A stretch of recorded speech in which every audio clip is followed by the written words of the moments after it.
grouilles qui gravitent autour du président de la République, ils se disent que s'il n'est plus en fonction, tous leurs investissements iraient à l'eau. Et c'est comme ça que je m'explique ça, parce que je ne peux pas comprendre que quelqu'un d'aussi instruit que le président Touadéra puisse se comporter comme ça. Aucune volonté de passage en force, affirme de son côté la majorité présidentielle qui campe sur la version d'une modification de la Constitution voulue par le peuple centrafricain. Mathurin Dimbélé Nakoué est le conseiller spécial du président de l'Assemblée nationale. Est-ce qu'il est interdit à un président de la République, à un chef de l'État, de se référer à son peuple lorsqu'un problème se pose? Non. Est-ce qu'il est interdit au président Touadéra, et d'ailleurs Madame Darlan l'avait dit à l'époque, que Monsieur le Président, si jamais vous êtes confronté à un problème, ou si jamais votre peuple vous réclame la résolution d'un problème, consultez ce peuple et vous aurez la bonne réponse. Et c'est ce que le président va faire.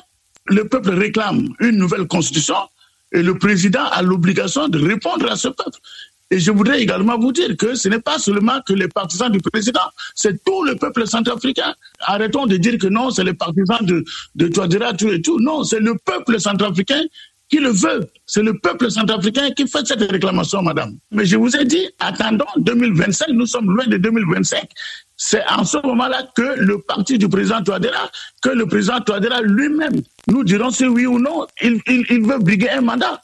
Propos recueillis par Clémentine Pavlotsky.